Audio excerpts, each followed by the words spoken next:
Bonjour à toutes et à tous. Aujourd'hui, je reviens pour une vidéo un peu différente. J'en profite pour te souhaiter mes meilleurs vœux pour cette année avec un peu de retard.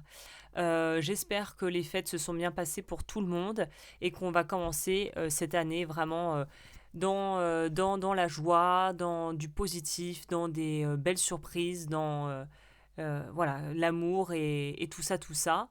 Et en fait, je voulais juste faire une vidéo qui est directement liée à ce que j'ai vécu. Généralement, c'est comme ça que les idées me viennent, c'est au fur et à mesure. Et surtout parce que j'ai failli me retrouver dans une grosse galère, les amis. Et je pense que c'est quelque chose que j'ai sous-estimé durant toute, on va dire, ma carrière et mon parcours de bijouterie. C'est la notion de quand on bosse, et notamment quand on bosse de chez soi, et ben en fait, il y a des choses qu'il faut prendre en compte et ça vaut aussi pour les personnes qui travaillent dans des ateliers, qui travaillent pour d'autres, qui font de la sous-traitance au niveau bijouterie. En tout cas, ça a à voir avec le métier en soi et des choses qu'il faut prendre en compte, même si ça paraît finalement assez basique, bateau et qu'on se dit bon, on verra plus tard. Mais en fait, c'est quand ça t'arrive que tu te rends compte à quel point c'est important. En fait, déjà, quand on a des métaux précieux, il y a tout un tas de règles à respecter, le livret de police des métaux. Il faut aussi avoir généralement un coffre ou un endroit pour ranger tout ça pour les métaux de valeur comme l'or et tout ça. Je sais qu'il y a des démarches administratives à faire quand on déclare son activité. Enfin, ça dépend du statut que tu vas prendre et si tu es artisan ou commerçant ou de ce que tu vas choisir. Mais globalement, là, je m'attarderai pas là-dessus parce que c'est pas trop mon domaine. Mais il y a la partie où si tu bosses de chez toi et que tu as une assurance logement, ce qui est plus que probable parce que je crois que c'est obligatoire, on va te demander si tu bosses chez toi, justement, si c'est à risque et si tu as un chalumeau avec une bouteille de gaz, tu travailles avec voilà, euh, des outils qui peuvent être dangereux en fait.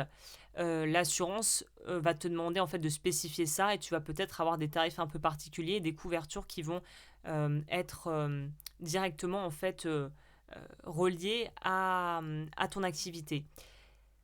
Je suis évidemment couverte pour tout ça, mais j'ai complètement sous-estimé les accidents bêtes qui peuvent arriver quand on fait de la bijouterie ou quand on est dans son espace de travail. Et en fait, j'ai failli commencer le 1er janvier aux urgences. C'est-à-dire que, vu que j'en fais qu'à ma tête, j'étais un peu fatiguée. La personne avec qui je vis m'a dit Agnès, tu devrais pas faire ça aujourd'hui, tu es un peu fatiguée, pourquoi tu n'attends pas demain? Évidemment, j'en fais qu'à ma tête, donc voilà, j'écoute rien, hein, clairement. Et je me suis dit non, c'est bon, t'inquiète, ça va. Et j'ai voulu en fait réaménager mon établi de bijouterie. D'ailleurs, je ferai prochainement une vidéo là-dessus parce que j'ai réussi à, encore une fois, aménager et optimiser au maximum l'espace. Et je pense que ça pourrait donner des idées peut-être aux personnes qui débutent et qui n'ont pas envie de dépenser des fortunes en fait pour se lancer dans la bijouterie, notamment dans l'équipement et avoir un établi fonctionnel sans que ça coûte des sommes folles. Et du coup, qu'est-ce que j'ai décidé de faire? De tout essayer de vider et de changer tout seul. Et patatras, j'étais là avec mon boulet graveur sertisseur, qui est un truc qui fait genre 7-8 kilos. Et là, je l'ai dans les mains et j'ai une espèce de planche de mon bureau qui n'était pas assez... Enfin, la planche de mon bureau, même une planche. La planche de mon bureau qui n'était pas assez solidement fixée, qui m'est arrivée dessus. Si j'ai de la chance que ça ne me tombe pas sur la gueule et typiquement que ça me pète pas le nez en fait. Donc j'étais là, pas pouvoir lâcher mon boulet graveur par terre qui allait tout exploser, la planche qui m'est tombée dessus. Je me suis retenue avec les mains comme j'ai pu. Alors là on dirait pas comme ça parce que j'ai bien cicatrisé et que je fais la vidéo, on va dire 2 semaines après que ça me soit arrivé. Donc là, on a l'impression que j'ai rien du tout, mais je peux vous dire que j'ai morflé. J'ai un bleu comme ça sur le genou. Et en fait, je me suis littéralement retrouvée avec une partie de mon bureau qui m'est tombée sur la gueule. Et en fait, heureusement que la planche n'était pas trop lourde, que le boulet graveur était aussi pas trop lourd parce que ça a fait un contre-pivot. La planche m'est tombée sur le bras. Le boulet graveur, je le tenais comme ça avec les poignets en tension. Et littéralement, il y aurait plus de poids. Je pense que je me serais pété les deux poignets en fait. Et c'est la première fois où j'ai vraiment eu un coup de stress en me disant purée, il me serait arrivé cette galère. Euh, je ne serais pas couverte en fait, ou j'aurais pas forcément opté pour la bonne souscription d'assurance, notamment dans le cas de maladie ou d'accident au travail. Donc je vous dis ça parce que du coup, autant vous dire, je me suis précipitée et que j'ai appelé ma mutuelle pour voir en fait ce qu'on pouvait faire et quel niveau d'assurance j'avais prise. Mais c'est indispensable de vous renseigner et je sais qu'on peut se dire c'est chiant de payer pour des trucs si on n'a jamais de problème, mais c'est toujours pareil. Je pense que c'est comme pour les assurances animaux. C'est le truc, ok, tu peux n'avoir aucun problème pendant 10 ans parce que moi, touche du bois, depuis que j'ai commencé en 2016, donc ça va faire 10 ans, jamais un aller à l'hôpital. Je me suis écrasée au marteau un doigt. Là, par contre, j'ai eu très peur.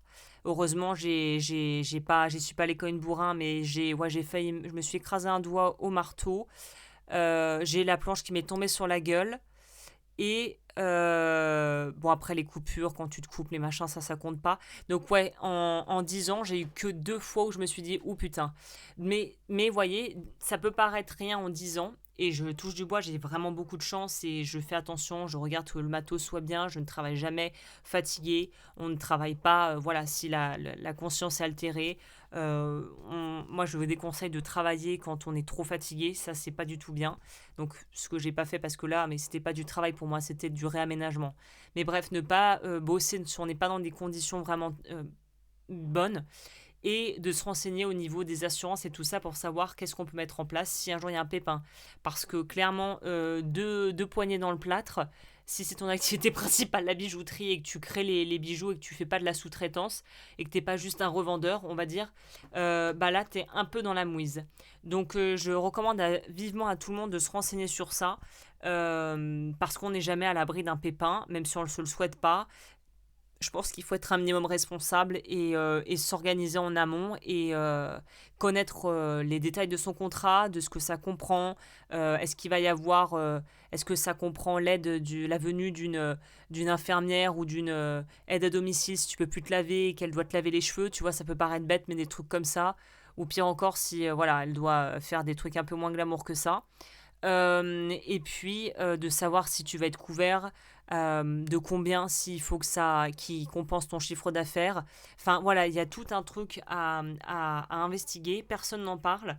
Et je me suis dit que c'était le moment d'en parler pour pouvoir sensibiliser les gens déjà à bien faire attention, que l'équipement soit safe, que voilà, ça soit pas des trucs achetés secondement, on ne sait pas où, que tu aies la bonne assurance, le bon niveau d'assurance, que tu puisses avoir quelque chose de sain comme environnement de travail et surtout que tu puisses prévoir en cas de pépin. Voilà, et bien pour celles et ceux qui veulent regarder, j'ai une formation où je parle notamment de certains aspects préventifs, évidemment au niveau de la pratique et puis de la formation pour se former en bijouterie en étant débutant et en commençant de zéro. Ça, tu peux le retrouver en barre d'infos dans la description. Et puis pour toutes celles et ceux qui me suivent depuis longtemps, je vous remercie de votre fidélité. Bienvenue aux nouveaux et aux nouvelles abonnés. Et je te dis à très vite pour de nouvelles vidéos sur la chaîne. Et puis, notamment, je pense que je ferai une vidéo une fois que mon établi là sera optimisé, que j'aurai changé tout ce que je voulais. Et je te dis à très vite pour de nouvelles aventures.